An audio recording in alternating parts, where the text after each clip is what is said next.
Gracias. Bueno, yo no sé por qué estoy en esta mesa, pero bueno, aquí caí. El nombre de mi ponencia es el teatro, el arte del antropocentrismo, una respuesta desde la ontología orientada a los objetos. Y me gustaría iniciar con dos citas que me parece que se pueden retroalimentar y que pueden dialogar. La primera de Lucio Cabañas, figura de la guerrilla mexicana aquí en México, egresado de la Normal Rural de Ayotzinapa. Y la segunda cita de MF Doom, un rapero gringo que murió en el 2020. La primera cita dice: desgraciados los pueblos donde la juventud no haga temblar al mundo y los estudiantes se mantengan sumisos ante el tirano. Y la segunda cita es: los soplones cuentan sus negocios, se sienten ahí en la corte y se vuelven su propio testigo estrella. Les preguntan: ¿ves al perpetrador? Y ellos responden: sí, estoy aquí. Como lo dice el título, esta ponencia nace de la pregunta de si el teatro es el arte del antropocentrismo. La respuesta que aquí voy a desarrollar se enuncia o se plantea desde la ontología orientada a los objetos, que sería lo primero que hay que aclarar. ¿Qué carajos es la ontología orientada a los objetos? Es una corriente filosófica contemporánea de no más de 20 años, encabezada por el filósofo Graham Harman, que a su vez es una rama de lo que se conoce como el realismo especulativo, un movimiento filosófico que va en contra del posmodernismo y del postestructuralismo, dos filosofías que creo que atraviesan mucho nuestras clases, y por eso me parece importante traer esta filosofía, ¿no? Para contraponer algo, ¿no? Y aquí me gustaría hacer un paréntesis. Como menciona el filósofo Ernesto Castro, la filosofía fuera de la academia, e incluso dentro de la academia, incluso aquí, la filosofía se ve como una religión para laicos, diría yo, para laicos de clase media alta o educada, y esto para mí explica el éxito de Byung-Chul Han o Zygmunt Bauman, que en el fondo me parece que tienen discursos conservadores de regresar a una paz y a una calma en el pasado, ¿no? Que me parece que enamora mucho a una burguesía. Digo, no es coincidencia que cuando sale un libro de Byung-Chul Han, se celebra ¿en dónde? En la revista Nexos. Bueno. Y en este sentido me gustaría rescatar una frase de Ray Brassier, realista: la filosofía debería ser algo más que un simple bálsamo para aliviar el patético dolor de una autoestima humana herida. Así, todos estos filósofos del realismo especulativo políticamente se adhieren a lo que se conoce como el aceleracionismo, que a grandes rasgos lo que plantea es que el ritmo de la vida que llevamos no es lo suficientemente rápido. Hay que meterle más leña al motor capitalista hasta que las mismas contradicciones del sistema lo destruyan. Entenderán esto. Y que sus contradicciones lo destruyan hasta que haya un momento de caos, de crisis, de colapso. Y bueno, ya en esta situación, reconstruir el mundo, que es un poco lo que se dijo, lo que más o menos dijo Enrique Dussel en este mismo lugar hace un año, más o menos, ¿no? Por supuesto que a esta corriente se le pueden poner objeciones. Bifo Berardi ya se lo ha puesto, Mark Fisher se lo puso, pero lo que me parece rescatable es que el aceleracionismo llama a la acción y no a la pasividad, que me parece que es muy evidente. Pero regresemos a qué chingados es la ontología orientada a los objetos. Me parece que se puede, a grandes rasgos de nuevo, sintetizar. Harman, primero en objeto, en su concepto de objeto entra todo ente humano y no humano, y no solo ente vivo, ¿no? Entonces, yo soy tan objeto como este refresco o como el perro que están paseando ahorita en las islas. Harman plantea que todo objeto tiene una esencia, pero que ni siquiera el propio objeto y los demás es capaz de conocer, pero que se expresa de forma brumosa a través de sus cualidades sensibles. Y ante esta inaccesibilidad epistémica, siempre nos referimos a los objetos a través de metáforas. En este sentido, las palabras también son metáforas que nunca le hacen justicia tal cual al objeto. Y aquí vamos entendiendo por qué para esta filosofía, la filosofía primera no es ni la política ni la ética, sino la estética, entendida como capacidad sensible. Es decir, la estética suele tener tres acepciones. La primera como teoría del arte, teoría de lo bello, lo grotesco y estos conceptos, y una tercera acepción como percepción sensible a través de los sentidos corpóreos y, diría, más allá de los corpóreos, que es la definición que le interesa a Harman, quien entiende que solo nos relacionamos así con el mundo, ¿no? A través de los sentidos. De aquí también podemos entender su concepto de bello de esta filosofía, que no tiene que ver tanto con una característica en concreto, sino con un encuentro, con un acontecimiento. Stephen Chaviro, otro realista especulativo, lo dice con estas palabras, y cito: la flor no es bella en sí mismo, en cambio, la belleza sucede cuando encuentro la flor. La belleza es fugaz y siempre está imbuida de alteridad. Teniendo esto en cuenta, entendemos cómo Harman entiende el arte y su proyecto filosófico puede contrastar con algunas ideas de Dubati, que por favor ya dejen de hablar de Dubati,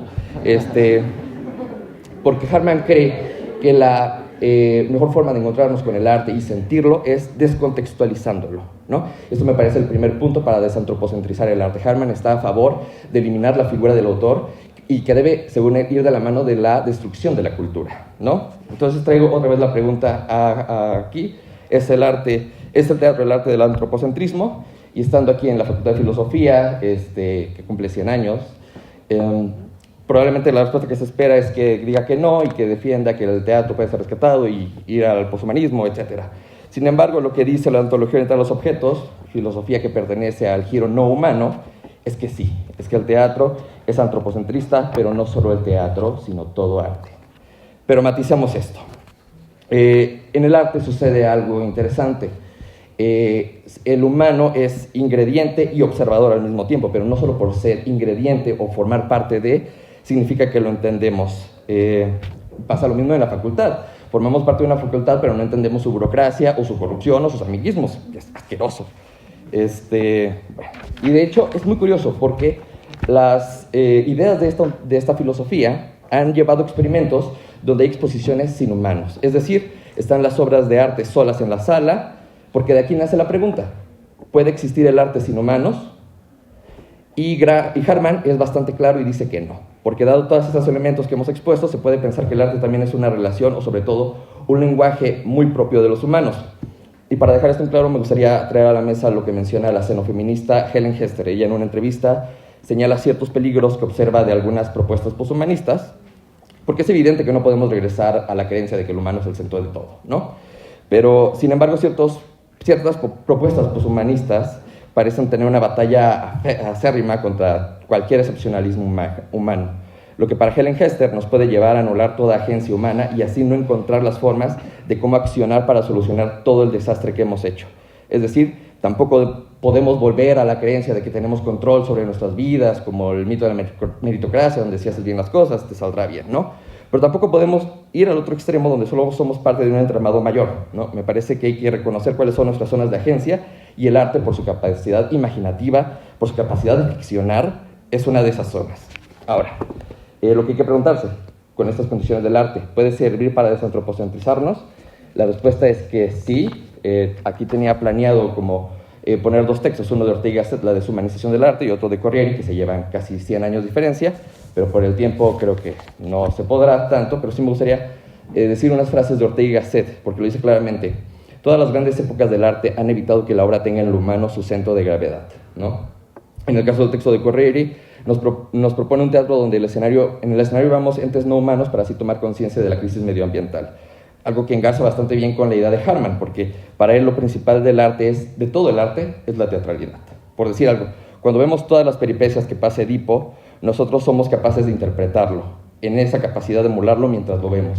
Y no solo de emular a un ente humano como Edipo, sino, por ejemplo, en la obra donde está el tiburón en un recipiente, creo que se lo ubican, también somos capaces de interpretar o de ponernos en la piel de ese tiburón, porque para Hartmann nosotros reemplazamos al objeto que se está presentando, ¿no? Sin embargo, Corrieri parece estar atado a una presentación realista, a una fantasía de querer presentar sin representar, una fantasía porque para la ontología oriental de los objetos nada se nos presenta tal cual, ¿no? Nunca lo conocemos en sí. Y aquí hay otra frase de Ortega y Gasset que me gusta rescatar: no hay otra manera de deshumanizar que estilizar. Y por deshumanizar entiendo un desantropocentrizar y un purificar los vicios humanos, que me parece que es una cuestión constante, ¿no? Nunca vamos a llegar a la perfección. Es curioso porque Hartmann y Meillassoux, que es más realista, hacen suyo el lema del Mayo de francés, que dice: abajo el realismo socialista, viva el surrealismo. No, ya para terminar esta parte, me gustaría traer a la mesa otra cita de Hartmann y ver cómo su concepción del arte puede chocar, por ejemplo, con algunos preceptos, por ejemplo, de la hermenéutica, que aquí en el colegio enseña bastante bien y de forma brillante la doctora Norma Lojero. Un aplauso, por favor. La cita de Hartmann es: ¿en qué sentido la estética es la filosofía primera? Precisamente en el sentido de que las obras de arte son irreductibles a oraciones claras. Si tú creas una obra de arte que puede ser parafraseada, entonces estás haciendo un mal trabajo y deberías dedicarte a otra cosa, como escribir tratados políticos, ¿no? Bueno, para seguir, me gustaría ya ver cómo esto puede resonar en el colegio y en la situación del colegio. Me quedan 5 minutos. Porque en algún punto tanto Corriere como Ortega y Gasset plantean tirar a la basura todo el arte que no es hasta este momento y ir en pro de un arte más poshumanista y más negro, ¿no? Pero ¿qué hacemos con nuestro conocimiento aquí en el colegio que nos enseñan un teatro más tradicional? Porque hay un rezago respecto a las nuevas teatralidades que espero que se está atendiendo en el nuevo plan de estudios, ¿no? Que se está haciendo además en una secrecía muy evidente, ¿no? No hay un diálogo con la comunidad, ¿no? Y para eso me sirve un texto de Ray Brassier, otro de estos realistas, que curiosamente tiene un plan contrario a Harman. Brassier defiende la razón y plantea llevarla hasta sus últimas consecuencias. Un pensamiento que solo por ser Contreras me parece que merece nuestra atención, porque si leemos a pura banda que está de acuerdo con nosotros, pues qué triste, ¿no? El texto de Brassier se llama La obsolescencia del género, y en él aborda un tema musical. Nos habla de la música noise, porque para Brassier la principal herramienta contra el capitalismo y contra el sistema es el ruido. La música noise, de forma general, trata de experimentar con el ruido, con sonidos molestos, ritmos azarosos. Y Brassier, que hizo música noise en los 90, diagnostica que hoy en día ese tipo de música es música para gente que se cree intelectual, para mamadores. Y que se ha vuelto un chiste, un estereotipo, lo cual me parece que puede extrapolarse a ciertas vanguardias que, aunque valiosas, terminan volviéndose chistes. Es decir, ¿cuántas veces en el colegio no hemos usado la palabra postdrama o performance para hacer un chiste, ¿no? En parte porque no lo entendemos y en parte porque se vuelve un estereotipo, ¿no? Entonces lo que propone Brassier es que el noise, el ruido, en vez de ser un género, sea una herramienta que pueda incrustar en géneros ya existentes y que además pueda provocar el nacimiento de nuevos géneros con el punto de crear ruido, que aquí entendemos como una de las formas para desantropocentrizarnos. Bueno, como una buena representación de esto y del aceleracionismo, puedo mencionar el corto de horror y comedia llamado Too Many Cooks, producido y emitido por Adult Swim. Está en YouTube, búsquenlo, es fabuloso. No me tengo mucho en él porque me gustaría ampliar este concepto de ruido a un ruido generacional y a un ruido comunitario. Entender el ruido como una práctica contra el sistema. Solo por poner un ejemplo. A cada rato nos estamos quejando de las sociedades de los teatros, pero quizá no estamos haciendo suficiente ruido. Porque el martes que se hizo el conversatorio de Radio Pasillo, el Justo Sierra se trapeó. Yo lo trapeé junto con la banda de la bodega. Eso significa que sí es posible. Porque vale la pena preguntarse ¿por qué para clases normales no se hace y para estos eventos sí? ¿No?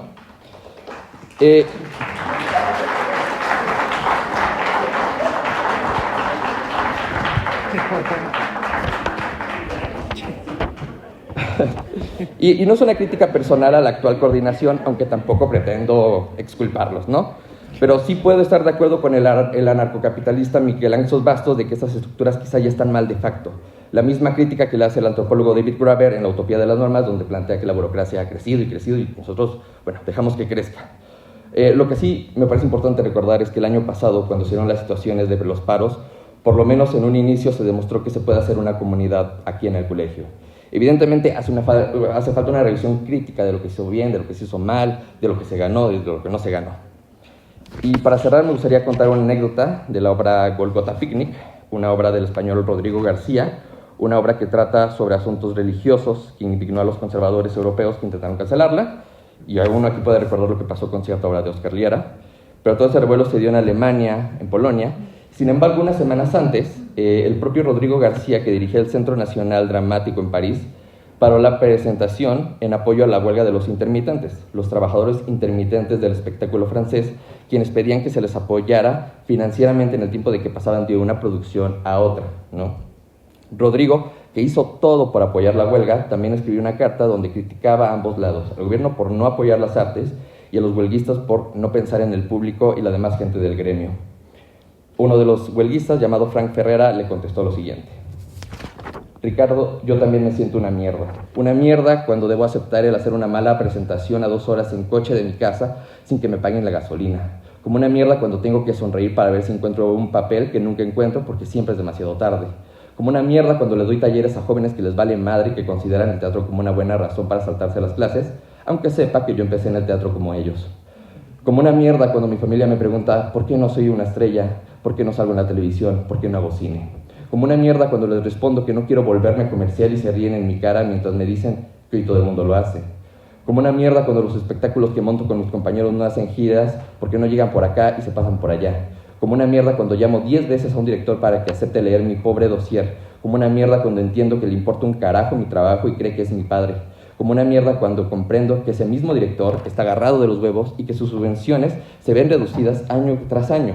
Como una mierda cuando aplaudía en la huelga con lágrimas en los ojos sabiendo que ese será el único modo de hacer avanzar las cosas, porque hoy en este país solo las estúpidas demostraciones de fuerza logran cambiar las cosas. Como una mierda cuando he leído tu carta, Ricardo, y me he dicho, tiene razón, ¿qué carajos estamos haciendo? Gracias.